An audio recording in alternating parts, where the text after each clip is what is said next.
Hey there, I'm Amelia, 28, a marketing exec with a story that'll make your head spin. At work, I'm on fire, leading campaigns that have clients singing my praises.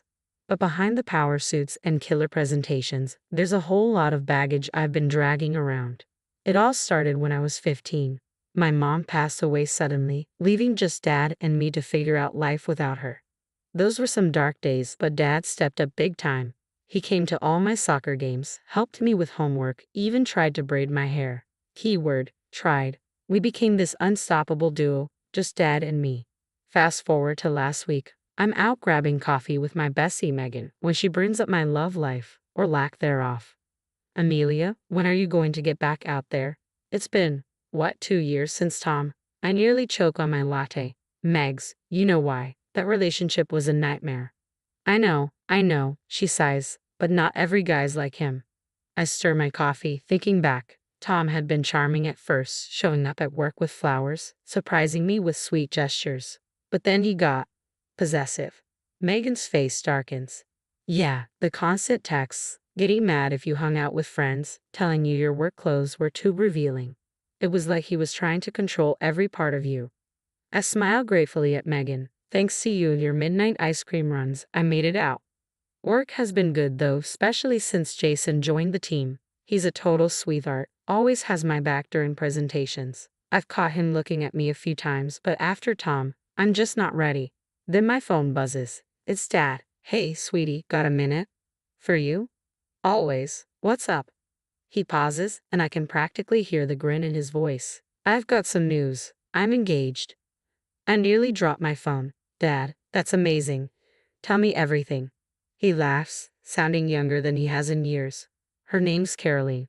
She's 40, works in publishing. We met at that charity golf tournament last month. You know, the one you couldn't make. We talk for a while, and I find myself genuinely happy. Dad deserves this. So when's the big day? I ask. We're thinking fall. Actually, I was hoping you'd help with some of the planning. Are you kidding? I'd love to. Over the next few weeks, though, things start to feel off. Dad's being vague about certain details, rushing off my questions about the guest list or the best man. Don't worry, sweetie. Caroline's handling most of it. I try to brush it off, but I get that nagging feeling. The same one I had when things started going south with Tom. But this is Dad, right? My rock through everything. He wouldn't keep secrets from me, would he? Then one afternoon, I'm out for lunch with Jason, picking at my salad while he talks about some new campaign strategy. I'm only half listening, my mind spinning with questions about Dad's sudden secrecy. Earth to Amelia, Jason waves a hand in front of my face. You okay? You seem a million miles away. I'm about to answer when I catch a snippet of conversation from the table behind us. Can you believe David's having his daughter's ex as his best man? Talk about awkward. My fork clatters to my plate. Jason looks at me, concerned. Amelia, what's wrong? I hold up a hand, my heart pounding as I strain to hear more. I heard it was pretty messy between them. Tom, right? Guess he and David are best buds now. The room starts to spin. Jason's saying something, but I can't hear him over the roaring in my ears. Tom, best man, Dad. I'm on my feet before I know it, mumbling some excuse to Jason. Moments later, I'm in my car, speeding toward Dad's place. I burst through the front door without knocking. Dad steps out of his study, surprised. Amelia, what's wrong? Is it true? My voice shakes. Is Tom your best man?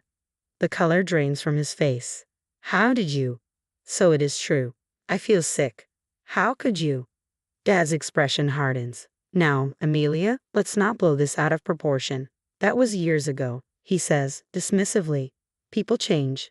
Tom and I have become good friends through our new business venture. He's not the same person he was. I can't believe what I'm hearing.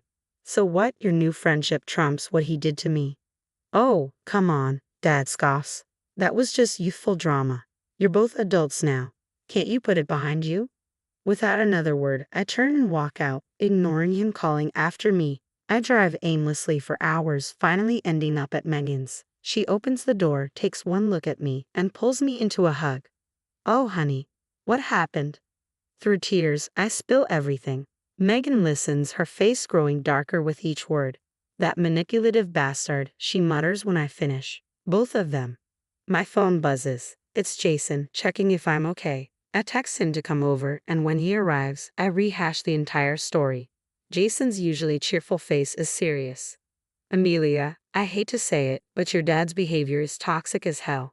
Megan nods. He's gaslighting you, sweetie, making you doubt your own experiences. But he's my dad, I protest weakly. He's always been there for me. Now he's choosing your abuser over you, Jason says gently. That's not okay. They're right, and I know it. The dad I thought I knew would never do this. This person, he's someone else entirely. I can't go to that wedding, I say finally. I won't. Megan squeezes my hand. We've got your back, no matter what. Jason nods. Your mental health comes first. If your dad can't see that, it's his loss. Sitting there, surrounded by my true support system, I feel a weight lift. This isn't okay. None of it is. But I'm not alone, and I'm done letting toxic people, even family, dictate my life. The next few weeks are a nightmare. Dad goes nuclear blasting me on social media and to anyone who will listen. To him, I'm a selfish, ungrateful daughter who can't be happy for her poor, widowed father finally finding love. My phone lights up with messages from relatives I haven't heard from in years. How could you do this to your father after everything he's done for you? You're tearing the family apart. I want to scream. They don't know. They don't understand. Work's not much better. I overhear whispers in the break room and see people go silent when I walk by. It's high school all over again, and I'm the outcast. One day, I'm grabbing coffee when I hear Susan from accounting murmur.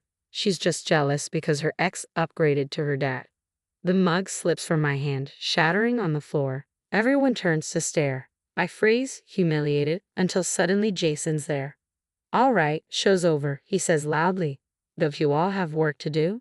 He guides me back to my office, closing the door behind us. You okay? He asks softly. I shake my head, fighting back tears. I don't know how much more of this I can take. Jason's quiet for a moment. You know, my sister went through something similar. Her ex, he was a real piece of work. When she finally left him, half the family turned on her. What did she do? Therapy, he says simply. Helped her see she wasn't crazy, that she deserved better. 2 days later, I'm sitting across from Dr. Evans, pouring out my heart. She listens in a way no one has in a long time. It's hard. Some days I want to cave, to apologize just to make the drama stop. But then I remember Tom. How it felt to lose myself. Never again. Jason has been amazing through all this. He shuts down gossip at work, brings me coffee on rough mornings. There's something there, but I'm not ready. Not yet. As Dad's wedding day approaches, the pressure intensifies. Caroline even shows up at my apartment, pleading with me. It would mean so much to your father, she says. Can't you put aside your differences for one day? I take a deep breath. Caroline, I'm sorry, but no. My mental health isn't something I'm willing to compromise on. Not anymore. That night, I'm scrolling through my phone when an ad pops up. Discover yourself in Thailand. Suddenly, I know what I need to do. The next morning, I march into my boss's office. I'd like to take some personal leave. I say, 2 weeks, starting on the 15th. My boss looks at me over her glasses. The 15th. Isn't that your father's wedding day? Yes, I answer steadily. I think it's time I did something for myself. She nods, understanding in her eyes. Approved. You've more than earned it. I book my tickets that afternoon, and as I click confirm, a weight lifts off my shoulders. For the first time in months, I feel excited. That evening, I meet Megan and Jason for drinks, and their eyes go wide when I tell them my plans. Thailand.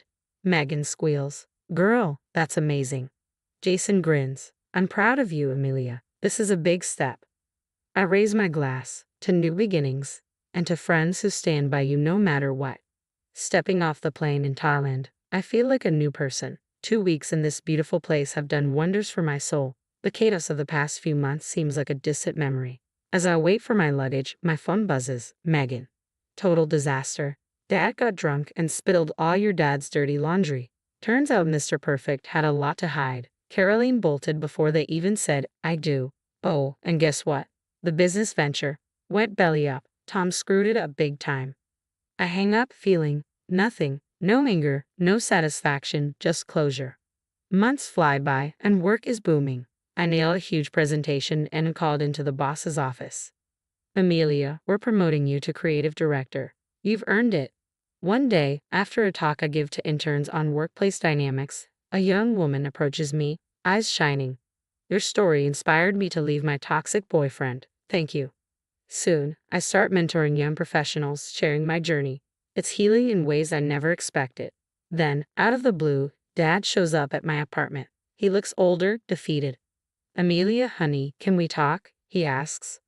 I let him in but keep my distance. I'm sorry, he starts. I made mistakes, but Tom, he manipulated me, and Caroline. Stop. Just stop, I say, holding up a hand. You're still not taking responsibility. He deflates. I just want my little girl back. I take a deep breath. Dad, I'm not that little girl anymore. I'm a woman who's learned to value herself. I don't need your approval or your presence in my life. I wish you the best, but this is goodbye. Before I know it, I'm turning 30. Megan and Jason throw me a surprise party, and as I look around at all the smiling faces, I'm overwhelmed with gratitude. While cutting the cake, Megan pulls me aside. Hey, did you hear? Tom got arrested for fraud, and your dad? He's facing an audit for that failed business. I pause, fork halfway to my mouth. Wow. You okay? Megan asks, concerned. I think for a moment. Yeah, I am. I don't feel happy about it, but what goes around comes around, huh? 2 years ago, I was lost, scared, letting others define my worth. But today, I'm standing here, surrounded by real love and support. I'm proud of who I've become and the boundaries I've set. To all of you who've been part of this journey, I say, raising a toast, thank you. And to anyone out there struggling, it gets better. You're stronger than you know. So, the story's over, but I've got a question. Was I right to cut my dad out of my life completely, or should I have given him another chance? It's not an easy call, is it? On one hand, family is family, but on the other, toxic behavior is toxic behavior, no matter who it comes from. What would you have done in my shoes? Drop your thoughts in the comments below.